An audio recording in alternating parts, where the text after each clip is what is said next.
Hey, can you chop the pineapple? Chop the pineapple.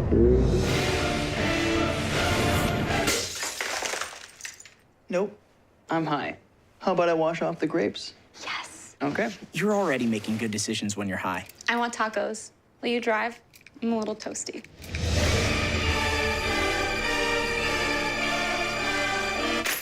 Nope. I'm high. Let's order in. Don't make an exception when it comes to driving. If you feel different, you drive different. See on page 4 that the projections need to be tornado next Thursday. Seriously? Thursday? Can't do that. This is really inconvenient. I have yoga that day. I have no time for this. So, I can't do Thursday, but I can do Friday. Disasters don't plan ahead. You can. Talk to your loved ones about how you're going to be ready in an emergency. Don't wait. Communicate. I want to eat apples and bananas. I need to eat apples and bananas. Why can't I eat apples and bananas? Support the Feeding America nationwide network of food banks to help provide meals to those in need. Join us at feedingamerica.org. Good evening and welcome to Eagle Eye News at 6. Eagle Eye has done a great job. And welcome to Eagle Eye News at 6. We are just having a great time here in Auburn, Alabama. The party is not over yet. Eagle Eye TV, Auburn's news leader.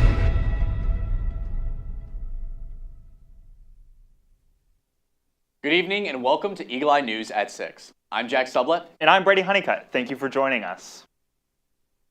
Auburn University kicked off its 129th distribution of the Glomerata on Tuesday, continuing a long-standing tradition that celebrates the university's history, student life, and academic achievements over the past year. The Glomerata, Auburn's official yearbook, serves as a meaningful keepsake for students, capturing everything from major campus events and organizations to personal memories and milestones. This year's distribution brought excitement across campus as students gathered to pick up their copies and reminisce about the year they've shared. The Glomerata remains a symbol of connection, pride, and lasting memories for generations of students.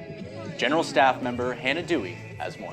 The Glomerata to me means like blending the tradition of Auburn and like the new modernist of it, and how we honor the traditions of Auburn, and but still make it modern and new, and the kind of culture we have here and how much we all love Auburn and honoring it. Earlier today, the College of Nursing held an Easter egg filling for Esperanza House. Esperanza House is a nonprofit organization for low-income Hispanic families to provide healthcare and tutoring for children with language barrier issues. Eagle Eye's Annabelle Whetstone has more. Today I'm here at Auburn University's College of Nursing. The Student Nurses Association hosted an Easter egg filling event for Esperanza House. Let's ask members of the Student Nurses Association more about the event. Esperanza House is a nonprofit organization that deals with low-income Hispanic families. They provide free healthcare support, free tutoring for children who have to face language barriers at home. Yeah, well, I have a really big passion for Hispanic communities in Auburn. I actually speak Spanish, and so I get to serve them in a special way and talk to the families, and I've had a lot of really cool conversations with the kids and the parents, the family members. But serving them in this way, packaging Easter eggs for them, we just get to share the love of Christ. And we spend so much time in the classroom or the hospital together, and I think you really get to know people in that way more, and it's really cool. I think a lot of times service can be seen as like way outside your community, but to really reach into the community and see even how people around here can help you out, and so I think you get to know a lot about each other through serving, and so that's been a really cool thing. This is Annabelle Whetstone with Eagle Eye TV signing off. Auburn students took fashion full circle, showcasing original designs inspired by the past, present, and future trends. One student turned that concept into a unique collection. Eagle Eye reporter Allison Thomas has more. When we come back, you'll have a weather update with Annabelle Whetstone and a political update with Tessa Allen. You're watching Eagle Eye News at 6.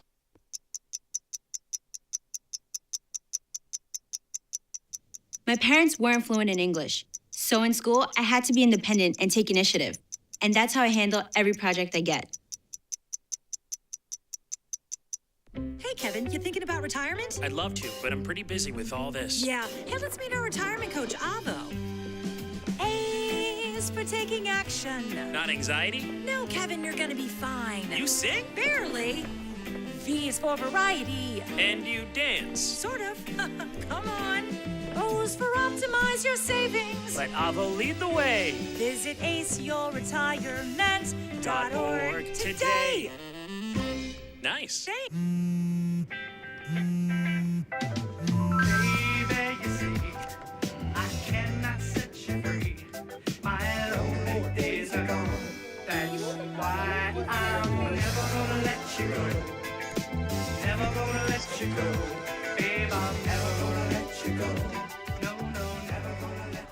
Here you go. Thank you. Thank you.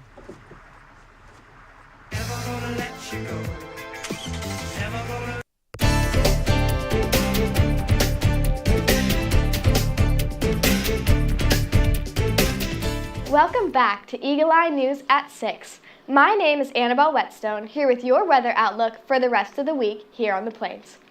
We are expecting cooler mornings in the high 50s this week, but with continuous hot afternoons in the 80s. We should have full sunny skies every day except for Monday. There is no forecast for rain. Moving into this weekend, we're expecting sunny conditions Friday through Sunday with temperatures in the 70s and 80s for most of the day. And that's all I have for you, but when we come back, you'll have a political update from Tessa Allen. I'm Annabelle Whetstone, and you're watching Eagle Eye News at 6. Touchdown! Did you see that? Whoa, we scored? Yeah, we scored. We're going to the playoffs. I can't believe I missed that.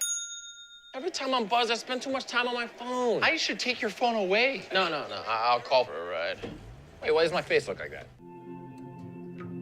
When I was growing up, my mom was extremely tidy. We were trained to put things back where we got them from. One day, when I walked into my mom's house, I felt like I walked to someone else's house. There was stuff everywhere. And just growing up the way I grew up and to see this transition was very alarming. When Sean talked to me, it was a wake-up call, and that's when I went to the doctor. Put the keys down, Kevin. But I'm gonna drive home. There are several warning signs present that you shouldn't be driving. I've taken 25 selfies in the last 10 minutes. 26. Yep, I'm definitely gonna call a ride home.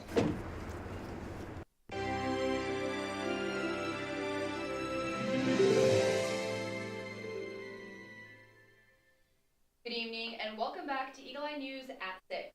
I'm Tessa Allen with Eye on the Hill, here to give you all things college. This afternoon, Melania Trump made a special address to the nation regarding her involvement with Jeffrey Epstein. In this address, the First Lady denied any involvement and friendship with Jeffrey Epstein and Ghislaine Maxwell. She then called on Congress to hold public hearing with the survivors of Epstein's crimes to testify under oath of their stories heard. Here is Melania Trump.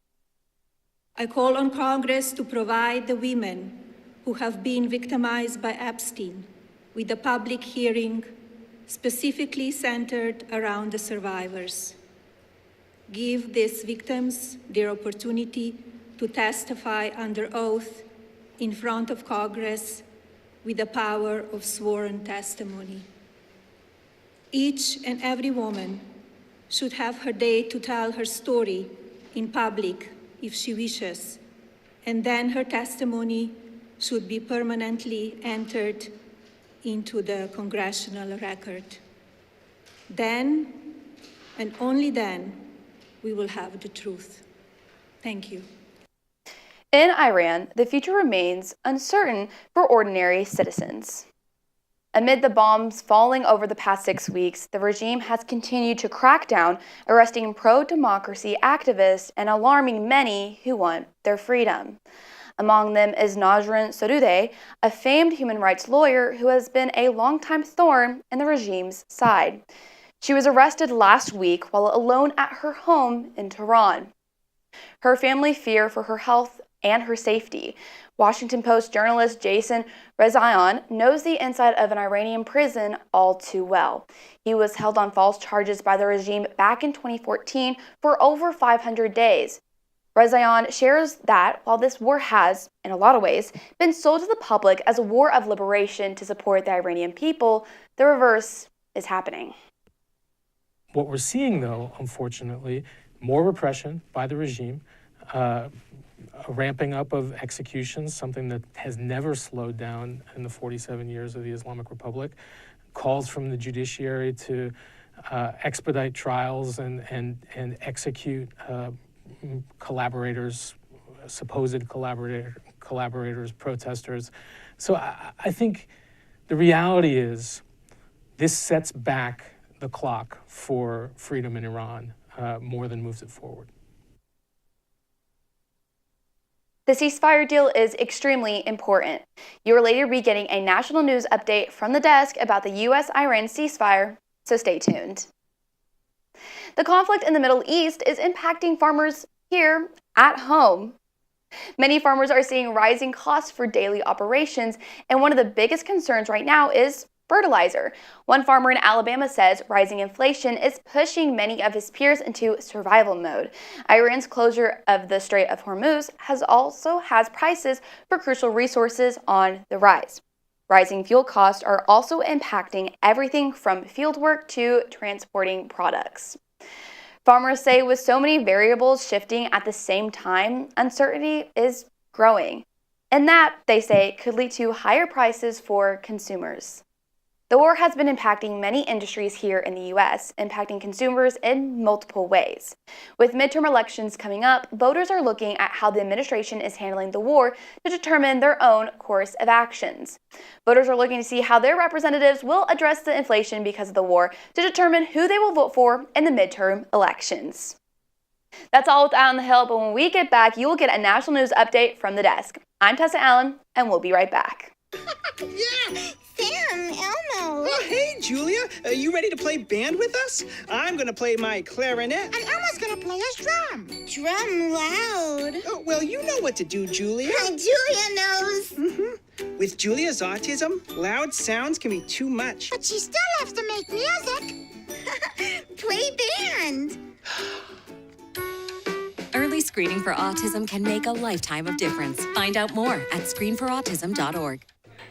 Put the keys down, Kevin. But I'm gonna drive home. There are several warning signs present that you shouldn't be driving. My text to emoji ratio has gotten a little out of hand. A little? Yep, I'm definitely gonna call a ride home.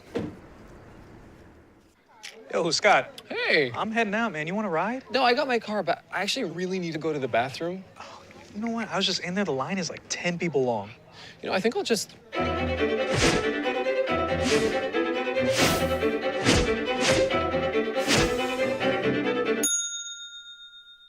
Dude, are you okay? You wouldn't believe what I was just thinking. I am definitely buzzed. Yeah. I think I will take this, and I will take that ride home. Smart man. Did you see how that dog was looking at me?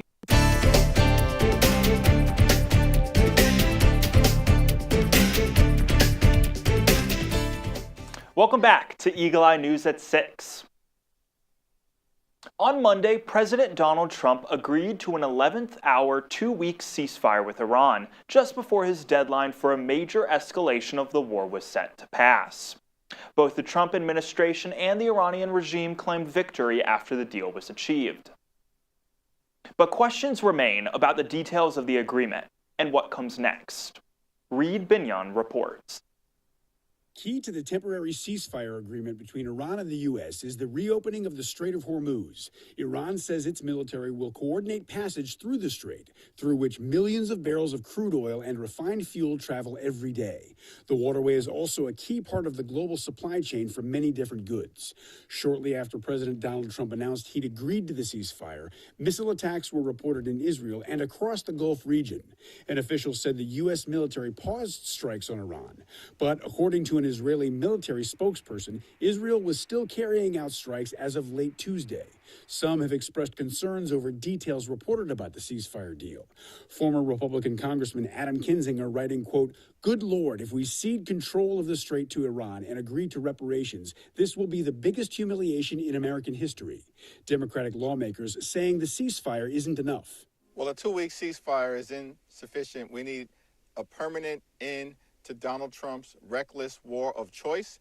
House Democratic leader Hakeem Jeffries again calling for Congress to rein the Trump administration in. House Democrats have demanded that Speaker Mike Johnson immediately reconvene the House back into session so we can move a war powers resolution. I'm Reed Binion reporting. Pakistan's prime minister has invited delegations from both Iran and the U.S. to Islamabad for talks on Friday. NASA's Orion spacecraft is now headed back toward Earth after a record-setting journey into deep space. And as they wrap up day 7 of the 10-day mission, NASA is giving us a glimpse into some of Artemis II crew's historic images and observation. Sherelle Hubbard has the latest. Otherworldly images captured by the Artemis II mission, including never-before-seen views of the far side of the moon. NASA says the crew is more than 4,000 miles from the moon at one point. During the 7-hour lunar flyby Monday, they set a record for the farthest humans have traveled into space and even witnessed a total solar eclipse from beyond the moon. This is the first time that actual human eyes have seen some of these parts of the moon. And that may not be the only first. A jar of Nutella spotted floating inside the Orion spacecraft has now turned into a viral moment. But the comforts of home are getting closer as the astronauts are now bound for Earth. Integrity, this is the International Space Station. How do you hear? First, the crew made a special call to other humans currently in space. International Space Station and Jessica, we have you loud and clear. A ship-to-ship call from Orion to 7 astronauts aboard the International Space Station. C-Dub, right before you launched, you said you can't wait to talk to us on the space to ground, and it is happening, brother. I cannot believe it. Yeah, I can't believe it. I mean, I remember having coffee and sitting with you guys just before I left to fly up here, and it's just so awesome being able to talk to you right now. It's such a special opportunity. I'm Sherelle Hubbard reporting. The final phase of flight, the re-entry phase, is considered risky. The Orion capsule will plunge into the thick inner band of Earth's atmosphere while still traveling more than 30 times the speed of sound when the spacecraft's exterior can heat up to more than 5,000 degrees. The astronauts are expected to splash down off the coast of San Diego, California on Friday. That's a wrap in Indianapolis, Indiana. The crown jewel event of men's college basketball is over. The city played host to fan bases from 4 schools over the weekend. And local officials say the weekend was a big hit, and not just economically. Malaya Vanastrad reports. From packed streets to sold-out hotels, Final Four weekend brought a surge of energy and people to downtown Indianapolis. This completely exceeded our expectations. We were so excited to have so many people in Indy who hadn't seen a Final Four before see it, and then to have 4 fan bases that were just so passionate about their teams and really flood all of downtown. With an estimated 70,000 people coming to downtown, Indiana Sports Corps estimates a $400 million economic impact. Myers says not only is there an economic impact, but kids across Indianapolis will be impacted as well. Third graders all across the state reading, and so like the literacy rates that will probably improve because of just the Read to the Final Four program, and over 20 million minutes were read by those kiddos. As basketball fans see it, Indianapolis is a great place to hold a large event. Michigan fan Jeff Cohen traveled from New Jersey to watch his alma mater play. Very impressed with Indianapolis and all the excitement surrounding the game. So really had a good time. Had a great time. It was Indy should host a lot. I'll put it that way. Very often. Agreed. In 2028, Indianapolis will host the Women's Final Four, as well as the Division II and III Women's Basketball Championships, and the WNIT semifinals and finals. Myers says planning for that takes years and will begin in a few months. Our downtown is going to look a little bit different. You know, Georgia Street is going to be done. We're going to be able to have the Signia Hilton. We'll have the Ritz-Carlton. There'll be a Live Nation venue all down here. And who knows what projects will be completed that haven't even started yet. So I think that that's the exciting part about when fans will come down here in 2028. If they were here this year, they might experience a completely different downtown. Myers says crews will start taking down signs over the next few days. By the way, that Michigan fan went home happy. His Wolverines won the championship as Michigan topped UConn on Monday night. When we come back, you'll get an entertainment update from Olivia Oakley. You're watching Eagle Eye News at 6. There was an old woman who lived in a shoe. She had so many children, she didn't know what to do.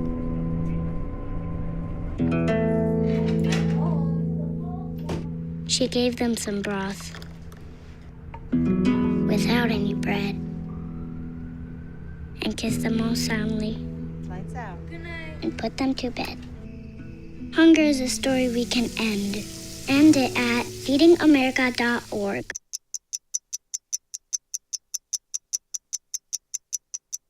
I was living in a shelter juggling 3 jobs. I had to be resilient. That's something that you can't teach.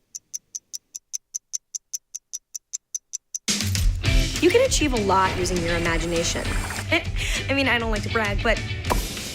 Wait, who's that? And why is she all over these achievement awards? But with STEM, the sky's the limit. Shaboom! Use STEM to envision. Okay, I'm seeing it. Yeah. Invent. Got any ideas? I've got a few, actually. And create a better world. Told you she's super smart. If she can STEM, so can you. Find out more at She Can STEM.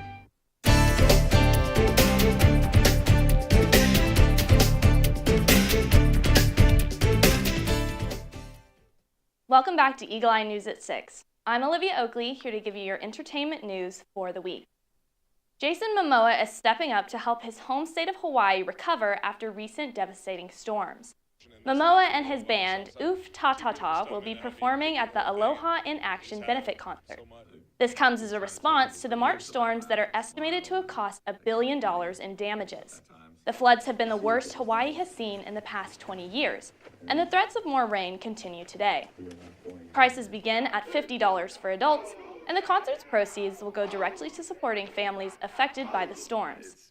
Along with Momoa, there will be other musicians featured like Jack Johnson, Koloe Kai, and The Green, and other local artists. The benefit will take place Thursday, April 23rd at the Ko'olina Resort in West Oahu.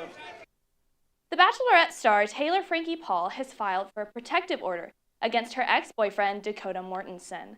News of the order came Tuesday, less than an hour before her court hearing regarding his order of protection against her. Both of these orders are for accusations of domestic violence, which are the results of an incident in February. Paul believes Mortensen's claim was a stab at her reality TV career in hopes of using it to sabotage her. Paul does have a history of violence. In 2023, she was indicted for throwing metal chairs at Mortensen. Allegedly, one of these chairs hit her 5-year-old daughter. In March of this year, Mortensen was given temporary custody of their 2-year-old child. However, Paul claims that along with the February incident, Mortensen slammed her head against his truck dashboard after forcing her into the vehicle and driving her away from the home where her children were asleep. At the hearing on Tuesday, Paul was temporarily granted supervised visits with the child amid the ongoing legal dispute.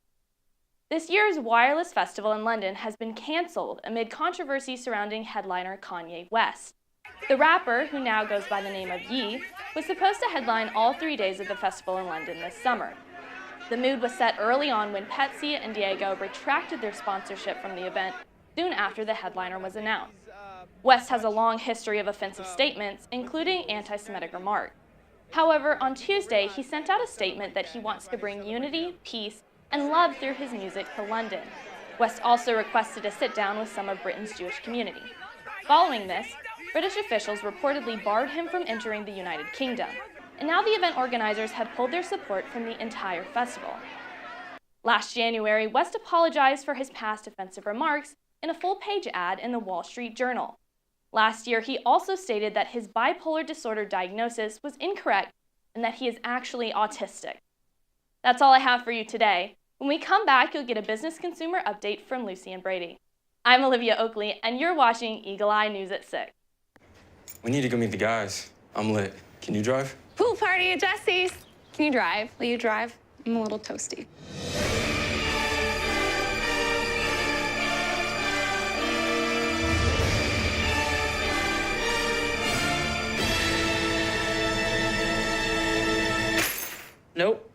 Nope, I'm high.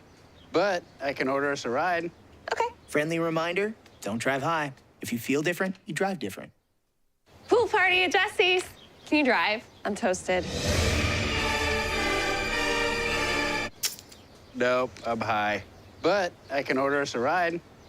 Friendly reminder, don't drive high. If you feel different, you drive different. that the projections would be flood next Thursday. I can't do Thursday, but I can do Friday. Disasters don't plan ahead. You can. Talk to your loved ones about how you're going to be ready in an emergency.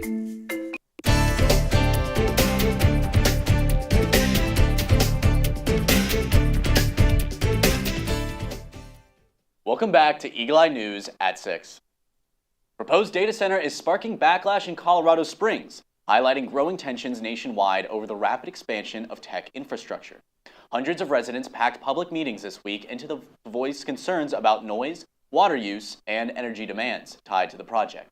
Adam Vitito has more. No, I'm not in sales. Hundreds attended a contentious pair of meetings to ask questions and express concerns about a proposed data center.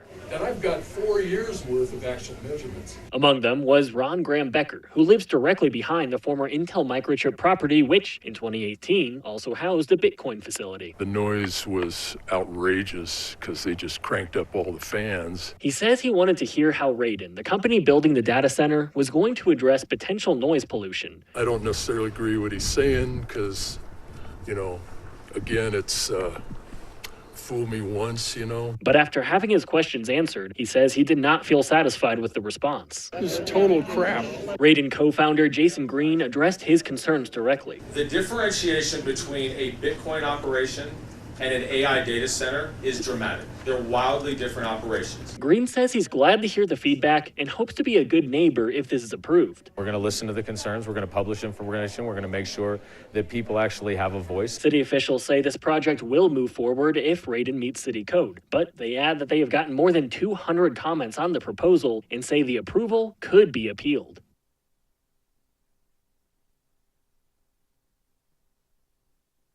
Another public meeting is expected as the company works to address concerns. Meta announced a new AI model Wednesday.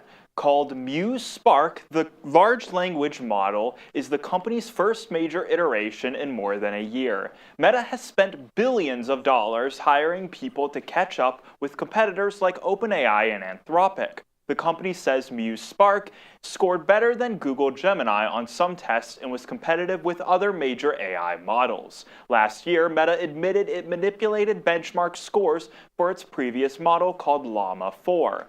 For now, Muse Spark is set to remain closed. Meta said it may open some versions of the model to outside developers at a later time. If you've flown recently, you've probably noticed it's gotten more expensive. Airlines in the U.S. are dealing with rising fuel costs primarily through raising ticket prices and checked bag fees. Jet fuel has risen more sharply than the gas you put in your own car since the war in Iran started. It's currently up 87%. Passengers in Canada are seeing something a little bit different. Airlines there are mostly passing that cost to them in the form of surcharges. They can be as much as 60 Canadian dollars on a flight. Well, we're out of time. But for more Auburn news, please head over to our website, eagleeyeauburn.com, and check out our social media pages. I'm Jack Sublett. And I'm Brady Honeycutt. Thank you for watching, and War Eagle. Hey, can you chop the pineapple?